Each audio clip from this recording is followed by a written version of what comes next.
From his saturnine scowl to his highly polished shoes, Howard Shore is every inch the city grandee.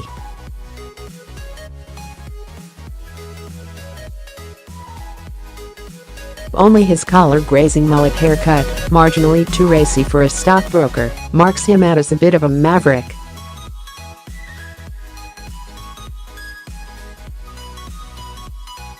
His eponymous firm, Shore Capital, may not be up there with Goldmans or JP Morgan, but it punches above its weight.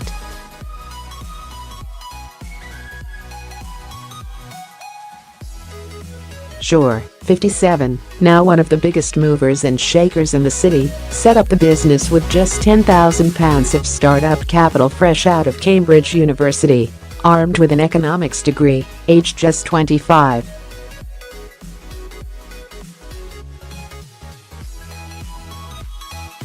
At that time, in the 1980s era of Big Bang, he was not only very young, but also swimming against the tide.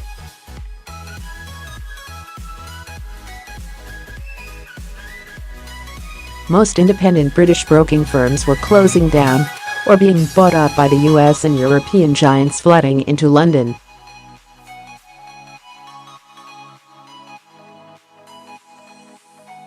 Over the decades that followed, Shore Capital has established itself as a fixture in the city firmament, and he has amassed an estimated £400 million fortune, as well as huge clout in the worlds of finance and politics, where he is a major donor to the Conservatives.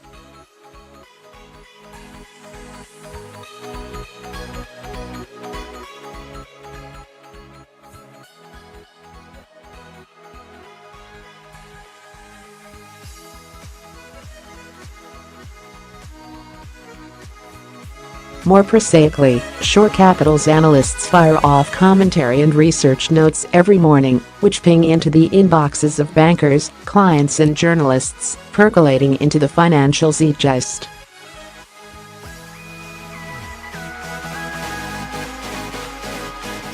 It acts as a broker for clients including supermarket Wm Morrison and babywear chain Mother Care, as well as on deals including the 2013 float of Poundland.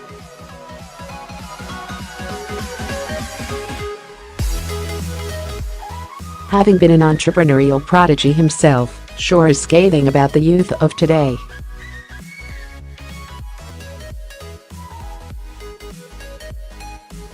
He is fearful for the long-term prospects of Europe, including the UK, and he seems to blame self-entitled millennials, the 20-somethings who came of age this century.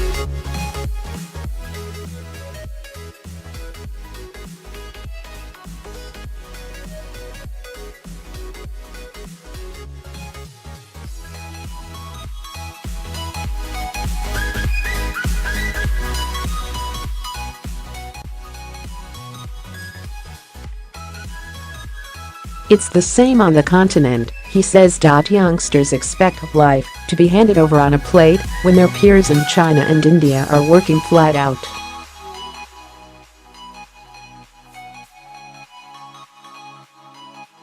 It's inconceivable, isn't it, that despite all the technological advancement that we've had over the last 10 to 15 years, that productivity hasn't gone up at all.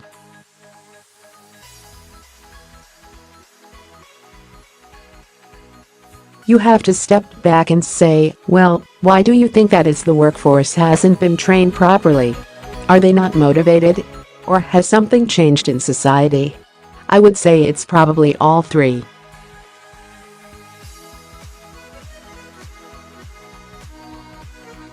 Shore, who does not have children himself, also believes young people feel entitled to luxuries they haven't earned.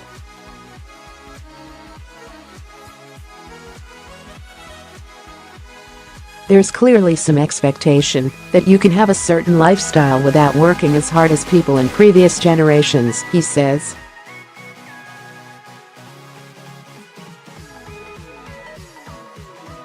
In fairness to Shore and his own work ethic, when he recently stepped aside as chief executive to become chairman, the firm appointed 2 people to replace him.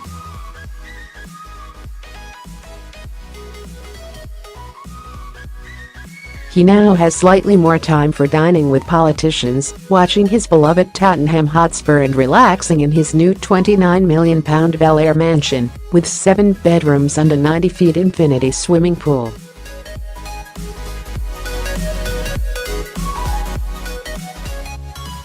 His neighbors are reported to include Jennifer Aniston and Clint Eastwood, not that he wants to discuss it.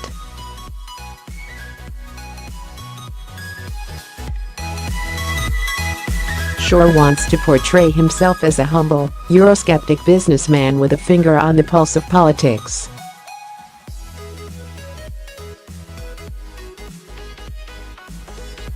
Despite splitting his time between London, and Germany, where he has investment interests through his other firm Puma Brandenburg, Shore continues to keep his ear to the ground of British politics.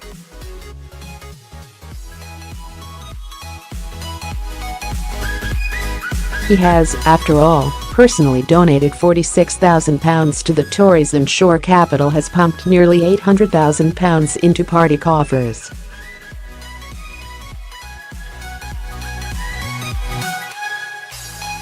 This sort of generosity does not go unrewarded. In 2014, he and his wife Andrew shared the top table of a Tory party fundraising dinner with David and Samantha Cameron.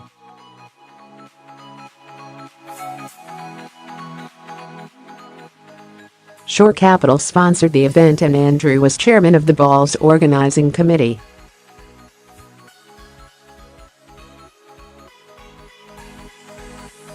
While Cameron's government implored the nation to vote Remain in 2016's EU referendum, Shore emerged as one of the city's most high-profile Brexiteers.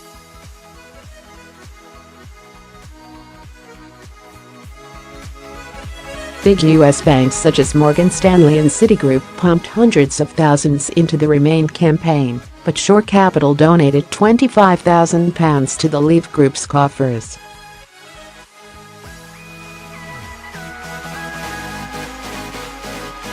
Why, when most financiers think Brexit could be disastrous for their industry, is he such an ardent Leaver? He admits that the UK may suffer in the short term.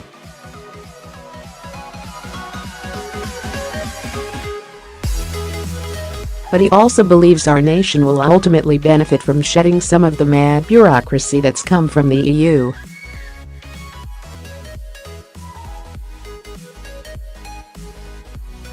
When will we start to see these benefits? Shore can't answer, because, he says, of the prospect of Jeremy Corbyn entering number 10.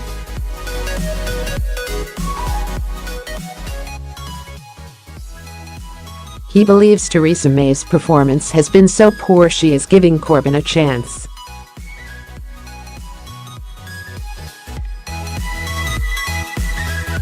Normally, he says, business people moan Labour getting in would be the end of the world. They argue there would be a shift in social policy and rhetoric, but the reality is it doesn't change that much.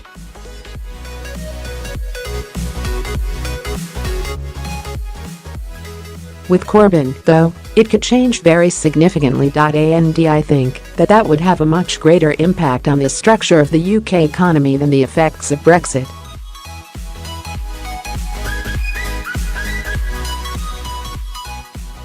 The prospect of Corbyn is nearly enough to make Shore regret Brexit, nearly, but not quite, even though his share price has dropped from more than 300p before the EU referendum to 208p now.